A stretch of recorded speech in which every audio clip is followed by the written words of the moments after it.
Honorable dignitaries from the dais, my friends, Dr. Priyanki, Dr. Amir Upadhyay, Dr. Jagdish Joshi, and all the EC members of Indian Association for Canadian Studies. So most of the guests and resource persons present here, they have made deliberations on different aspects of Canadian studies and how Indo-Canadian studies or Indo-Canadian relations can be enhanced further and various aspects related to it. So I will try to speak on the Canadian literature or Canadian culture in oral form. What Professor Amir Upadhyay has referred, that oral tradition should be promoted, whether in or literature or in academia. Oral tradition is the most original tradition of literature. So therefore, when we think about Canada, or whenever we go for any seminar, conference or any workshop on Canadian studies, most of the discussion is centered upon Indian diasporic literature or Indian diasporic writers who are settled in Canada, or more we discuss on South Asian diasporic writers who are settled in Canada. But Canadian literature is not just limited to this one. When discussing about or talking about Canadian literature, we need to think about the sons and daughters of the soil who have made their contribution to oral writing.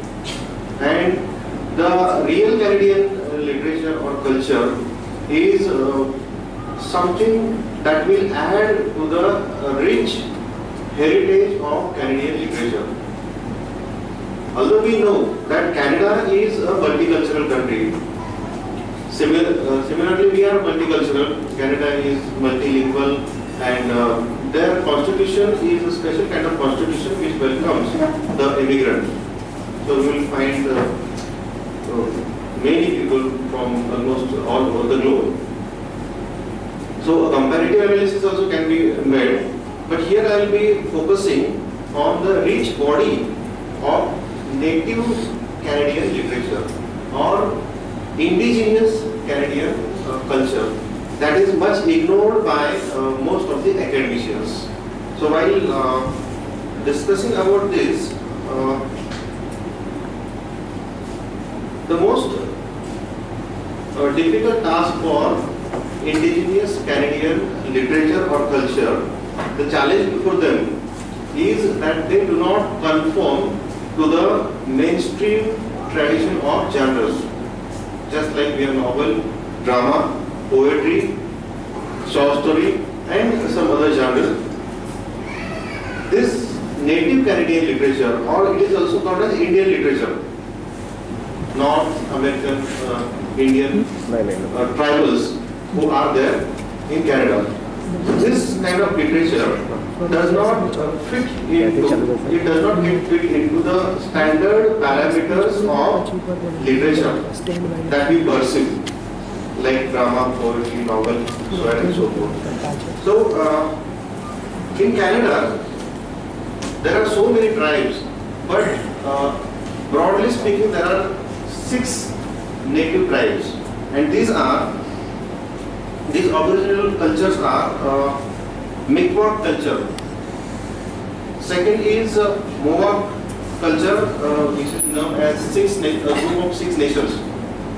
Third one is Anishinaabe culture, which is also known as Ojibwe culture. Fourth one is Cree culture, Cree tribe. Fifth one is Métis, which we know quite often, which we come across in our reading. And the sixth one is Okangan, the culture. So these 6 main cultures or tribes constitute the group called Indian or indigenous native Canadian culture or tribal group. So the main predicament of these writers or these creative personalities is that since their literature is mostly native or in their own mother tongue, it is not getting translated in a proper way. Even in translation, there are so many problems. So there are basically 5 reasons why native Canadian literature is lagging behind. It's not lagging behind because it is not rich. It is definitely rich, but there should be some mechanism which may promote this rich body of writing. The first reason is probably the European arrogance and attitude of cultural imperialism and paternity. So we know that most of the colonial period, European imperialism dominated all the nations, and because of that, the literature of the sons and daughters of the soil could not come to the forefront. The second is patronizing stereotypes of Indian or Métis. These people were stereotyped. Whether they have been delineated through literature or through films, but they are not represented as they should have been. Rather, they have been represented as a caricature or a stereotype. The European antipathy and prejudice towards oral literature of primitive people. So there is some antipathy by European critics or established philosophers towards the natives. Again, the belief that Indian was a vanishing race. So since this was a vanishing race, they were small in number, although they are the natives of Canada, but if we compare the total population of Canada with these people, with this tribe, they are in minority, although having the product of the soil. So since it is believed that one day they will be vanishing, and the time will come when they will disappear from this earth. So why to waste our energy in studying such kind of culture? This is one of the attitudes. Again, the purist attitude of Western literary critics towards literature that does not conform to their aesthetic criteria. So Western critics have certain aesthetic criteria while judging any work of art. And since these writers, these creative writers of native Canadian literature, they did not have any specific aesthetic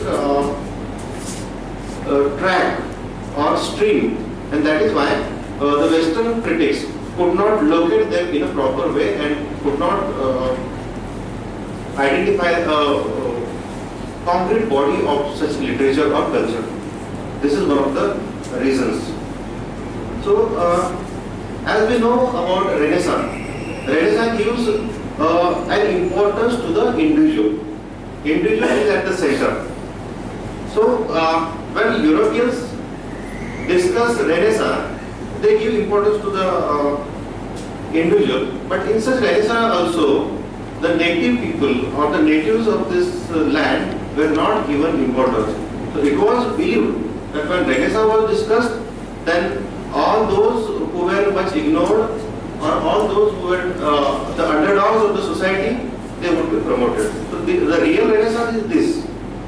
When the downtrodden class is promoted, only then the individualism can come at forefront.